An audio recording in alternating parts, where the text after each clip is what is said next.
The, let me put it this way, that for those who are doing a PhD and for those who are doing the regular course, like MSc or the integrated course. So let's start with them. So what is the method of assessment?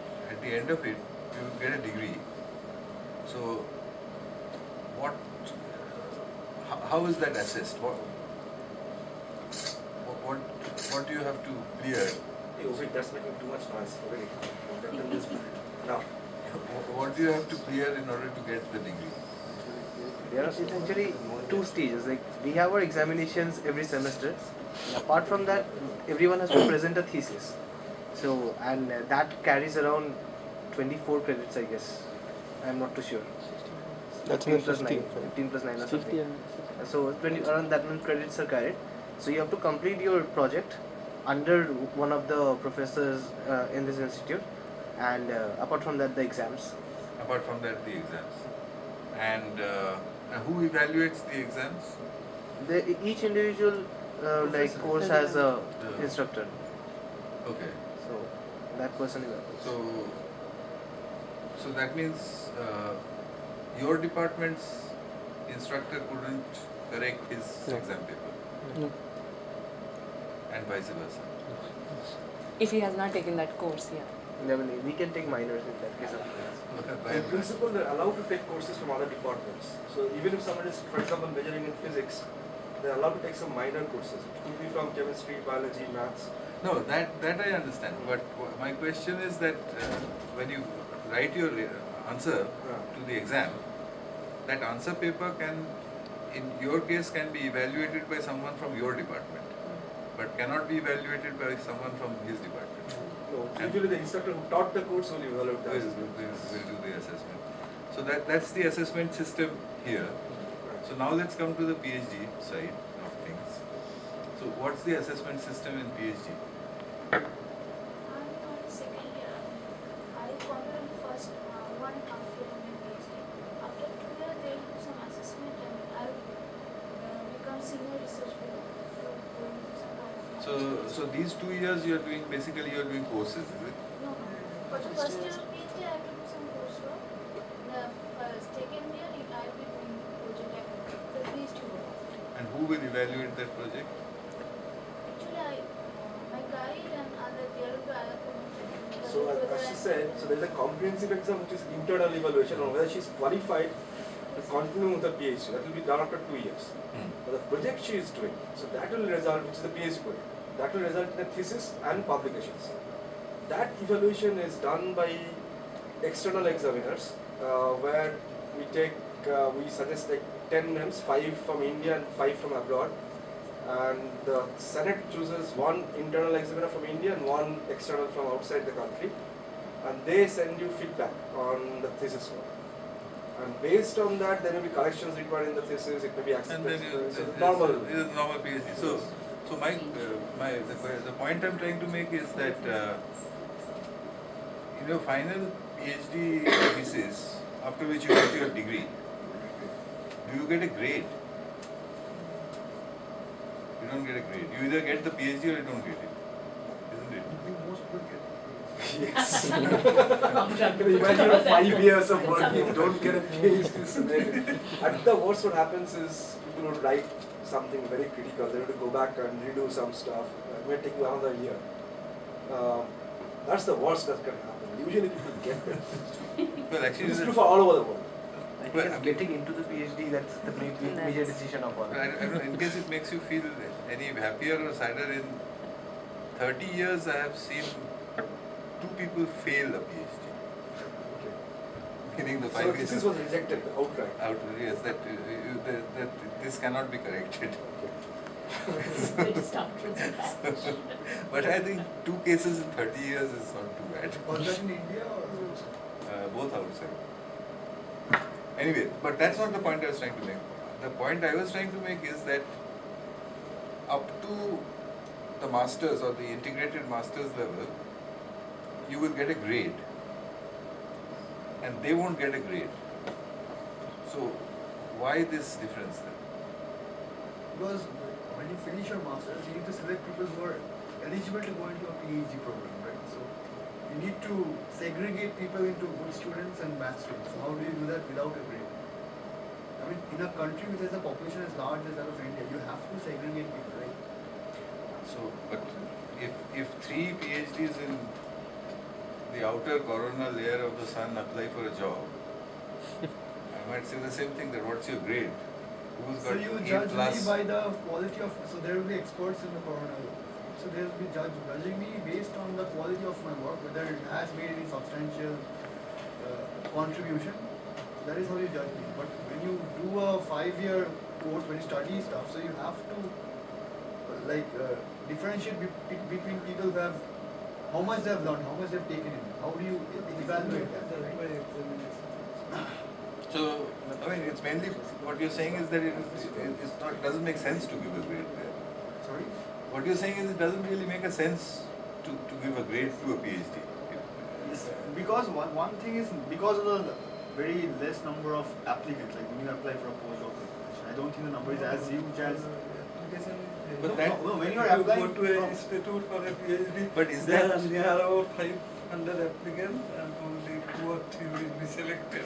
So application is huge. No, I agree with you. I agree with you that You go that to may not a- that may not be the only reason why a grade is not given. So we'll come back to that. But because and one thing is everybody is doing different work, right? But when you are doing a master's course, everybody is put through the same courses. So when you now you're getting closer. Okay, so people are doing different pieces of work. So it's not not very fair to say she's got an A and he's got a B, because they are doing. and there are various levels of difficulty in various fields of research, right? Okay, and also you in their exams they have questions, exam questions, and I assume that every exam question has an answer, a correct answer and a wrong answer. I mean, one correct answer, based on which you get a grade. Also, every PhD student has a question, research question. Does it have a correct or a wrong answer? There are bad answers, there are better answers. Because I mean, first of all, is the answer known? no. So now you have a big difference. They are being asked questions to which the answers are known, and they are being asked questions to which the answers are not known. Right? So how? So the correct answer to a question, they know that because their teacher tells them somewhere during the semester, and then they prepare for the exam, and they had better remember what the answer was and write it down. Okay, so that's the system up to the masters. But what happens in PhD? What is the supervisor's role? Maybe I To should guide get out of the them. room, then there will be more candidates. Let me take a walk. Sorry, back 2:45 and we're back. Good idea. So now you see the point I was trying to make. You can actually have physical movement result from it. Professor Mitra, I'll come back and ask you how I am doing.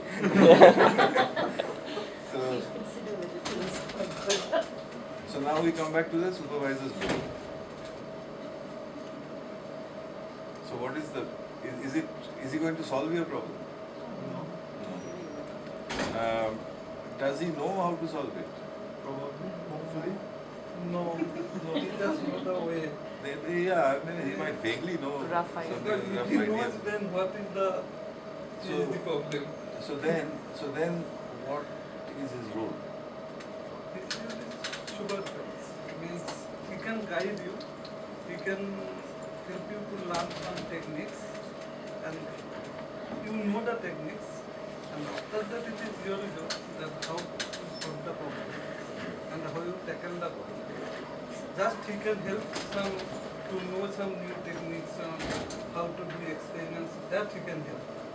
But after that it is the role of students. So let me summarize. So you start from kindergarten, then first standard, second standard, third standard, up to 12th standard, first year, second year, third year, fourth year. 17 years. And for 17 years, the assessment method is that you are given questions to which the answers are known. You have to write the answers down. Somebody who knows the answers will look, check against the right answer and give you marks. So 17 years. Then you reach the top of the pyramid of the education system, which is the PhD. Now you are told, here is a question to which no one knows the answer, we don't know how to solve it. You have 3 years, pay your fees and do what the hell you like. I am leaving the room for 45 minutes. So what happened? So do you see there's a disconnect? No, but look, suppose when somebody is a student, suppose the teacher gives you a set of assignments, okay? You as a student, you do not know the answers, right? So you have to figure out on your own how to solve those problems. So in a way that is somewhat akin to research, but the difference is that you know the correct answer. But when you're actually doing research, you do not know the output that you get, whether that is correct or not. You have nothing to validate it against. But when you're growing up, when you're given assignments, when you're doing maths, you know that what is the correct answer, and if you cannot get the correct answer, you can redo your calculations and correct it. But So that means still there is this huge vital difference between the PhD and the rest of the system, isn't it? But if we do a statistical study, won't we find out that people who have performed well in the kind of system that they are brought up in, they'll be more likely to do well in a PhD student? I mean, Not necessarily true. Not necessarily. I mean, also In many cases, I saw that one is very brilliant student in academics, and he does not work well in research. also this whole Research thing. and academics is totally different thing. Maybe when he do PhD, he can do better because he is academically good, get a good supervisor and very well supervisor trainer. But after that, when it comes in his own hand, then the situation completely differs. That's why even a PhD graduate and after postdoctoral training, there is also difference. Postdoc is again completely Postdoc is different. completely different thing, but even if after PhD, one person can do extremely well and others can do. That's true. And And- that even if he is an So extraordinary the student. big difference, which you more or less said that, the big difference is that what he is calling academics is being able to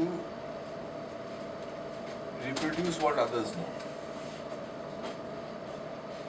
Would I put it that way? Yeah, Isn't it? It's all known. So, but you are or expected it's, to. I would like to say it in this way, is sort of gathering the knowledge that already exists. Yeah. And you have to start off with something, build something. That is an assumption that you build on something, create something, you have to have some tools, some techniques. So academics is a part when you are applying the tools, learning the techniques. Easy is when you apply those techniques. Is it so really like people who have not done so well in academics, as you But said? then maybe the kind of way that you are tested, maybe there is a problem with that. But you do have to learn the techniques. right? Ultimately, without the tricks, you cannot apply. Sorry? You have to learn the tricks at some level. Yeah, exactly. You have At to some apply. level, you have to learn. Maybe when we are in school, maybe we are okay. A lot of us, I mean, the question will be like when we do history examinations in my school. In the 6th standard, we had questions like write down the dates of like when this happened. So 6-mark question, 6 events, you have to write down the dates. So that is just plain memorizing. There's absolutely no point in doing that. But like certain like mathematical tricks and techniques that you have to learn at some point, right? So in a good academic and system, Well, I mean, you're assuming that you have to learn, but what I'm saying is that, and what I think he is kind of disagreeing with is that it's not necessarily true that that prepares you for PhD. In fact, it can do the reverse. It can. I'll tell you how it can do the reverse. That you wouldn't have got, say, for example, Rutherford's alpha scattering experiment couldn't have come from anything that he learned, because what he learned said do exactly the opposite, isn't it? No, but he had to have the knowledge of the plum pudding model itself, even to try that. He had to have the previous you have to knowledge. have the wrong information. Wrong right? information is To also you need to information. analyze something. You get some wrong information that gets you thinking. But he So when you didn't. realize that is wrong, then you You start might looking you for might disagree something with the that is better. information, and that's why you try to try to contradict it by an experiment. So or when something. that information was there, it was considered right? No, that's So He how didn't do know you that it judge was wrong on information. that? See, that's PhD He didn't all know that about. it was You the wrong question information. But it got him to think, right? So you have to have some information to begin with. Exactly, he's right actually. I am also thinking like that because at least you should have some basic. Basic is must. For to start anything, Actually- basic is must, and that we get from the academic calendar, and that is conceptual, basic. This kind of thing is very necessary, and nowhere else you will have this. After learning such certain thing, you will get conceptual knowledge, and yes, this is right. I have done this is wrong. By learning and doing something, you will learn. You are continuously in the learning process. I will use your example out here of that person who invented that text Spanish changing, to Bengali. Spanish to Bengali, whatever, that language changing thing. He needed the basic building blocks that were created earlier on, let's say C++. He needed to know only C++, but then he did need to know, he didn't need to have those building blocks ready. Only then he could build upon it. But did he need to know that stuff? Did he need to do all that for 17 years? No, he didn't. But then you see, even So right you now, have to explore it to know right what now, is- Yeah. Pythagoras in his days had to understand what numbers were. That is something which is inbuilt into our systems nowadays. What we are doing, we are actually doing the same thing as the computer example you picked up. We already have the basic understanding of addition and subtraction in our minds, which took humans around for 55,000 years to come up with. Now we are already when we are starting out our education, we are already starting with that. So it's not as if we are learning each and everything. As age progresses, maybe calculus will become a part of 5th grade mathematics. I'm not saying that the way it is being implemented now. Now the big question right now becomes important. Why it has become important at this age is because the sudden boost of science which happened in the 19th and 20th century. What that created is created vast amount of information, and we are faced with the question: is it really that we have to teach everything to everybody? The question did not exist prior to that so much, because prior to that the information itself was so limited. Exactly. Now we have a question. So there comes in the concept of No, specialization. but it should have been the opposite. If the information was less, then it should have been that everybody should know everything. Yeah, but that depends on curiosity at this point, and I guess whether you want to know or So not. now the question is arise, right? That whether we should teach everything. Now that we have a surplus of information. So now at And this how age- we should teach that? Yeah, That's exactly. that's the big question now. So, what would happen if you were to take a group of children, for example, and tell them or ask them if the speed of light is a constant? Yes, no? Actually, He was actually we have asking done that, we have tried that. So, what do they say? No, it comes out They to say that it's constant, but when I ask why, they don't have an answer. Because They also ask the question that why it's only a C, why not C square, and why, and also a question was there that Why is it how so? it travels, sir. So, suppose then you allow them to search for that using Using. the internet or whatever it is. It- no, They but didn't. If we will If- provide if- I Hypothetically, if you were to give them the internet and then ask them the question, think they wouldn't understand. they will understand. They wouldn't. I have a reason to Because say there's that. come with a special theory of relativity. Now, to understand that, you Yeah, have to have exactly. Yeah, You need electromagnetism knowledge. You also. need knowledge of Equation. differential equations. You need to understand that the basic equation, the differential equation that But, comes up is that of a sir- traveling wave. So now you see the basic building blocks. Let's say understanding history or understanding geography. That can still be possible. But whether science can be dealt in that way, that's a whole different question, I believe. Whether science can be fed into.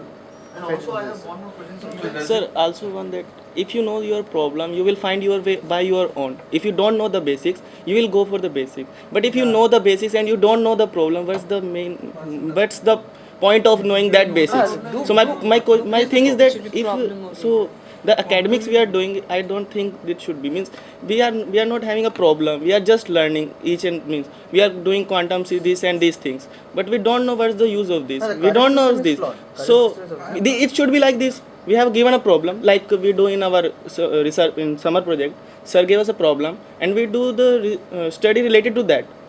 So there was no basics and no nothing else. We do our self by them. So there should be something like so that we can't. I'm sort of making this hypothetical situation.